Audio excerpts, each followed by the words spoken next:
ಇನ್ನೇನ್ ಮಳೆಗಾಲ ಹತ್ರ ಬಂತು. ಸಿಂಪಲ್ ಆಗಿ ಖಾರವಾಗಿ ಒಂದು ವೀಳ್ಯದೆಲೆ ರಸಂ ಮಾಡೋಣ. ಚಲೋ ಲೆಟ್ ಸ್ಟಾರ್ಟ್. ಒಂದು ಮಿಕ್ಸರ್ ಜಾರ್ಗೆ 5 ಟೊಮ್ಯಾಟೊ 15 ವೀಳ್ಯದೆಲೆ ಹೆಚ್ಚಿ ಹಾಕೊಂಡು ಫೈನ್ ಪೇಸ್ಟ್ ಮಾಡ್ಕೊಳ್ಳಿ. ಒಂದು ಬಾಣ್ಲೆಗೆ 1 ಸ್ಪೂನ್ ಪೆಪ್ಪರ್ 1 ಸ್ಪೂನ್ ಜೀರಾ ಹಾಕಿ ಡ್ರೈ ರೋಸ್ಟ್ ಮಾಡ್ಕೊಳ್ಳಿ. ಆ್ಯಂಡ್ ಇದು ಕೂಡ ಫೈನ್ ಪೌಡರ್ ಮಾಡ್ಕೋಬೇಕು. ಈಗ ಒಂದು ಪಾತ್ರೆಗೆ ನಾವು ರುಬ್ಕೊಂಡಿರೋ ವೀಳ್ಯದೆಲೆ ಎಷ್ಟು ಬೇಕೋ ಅಷ್ಟು ನೀರು ಹಾಕೊಂಡು ಕುದಿಲಿಕ್ಕೆ ಬಿಡಿ. ಸೊ ಕುದಿತಿರುವಾಗ ಇದಕ್ಕೆ ನಾವು ರುಬ್ಕೊಂಡಿರುವಂಥ ಪೌಡರ್ ಹಾಕಬೇಕು. ಈಗ ಒಗ್ಗರಣೆ ಮಾಡುವ.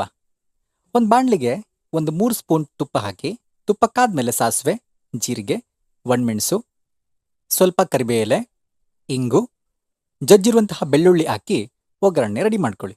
ಈಗ ಕುದಿತಿರೋ ಸಾರಿಗೆ ಒಗ್ಗರಣೆ ಹಾಕಿ ಸ್ವಲ್ಪ ಉಪ್ಪು ಹಾಕಿ 2 ಸ್ಪೂನ್ ರಸಂ ಪೌಡರ್ ಹಾಕಿ ಸ್ವಲ್ಪ ಕೊತ್ತಂಬರಿ ಸೊಪ್ಪು ಹಾಕಿದ್ರೆ ವೀಳ್ಯದೆಲೆ ರಸಂ ರೆಡಿ ಆಗುತ್ತೆ.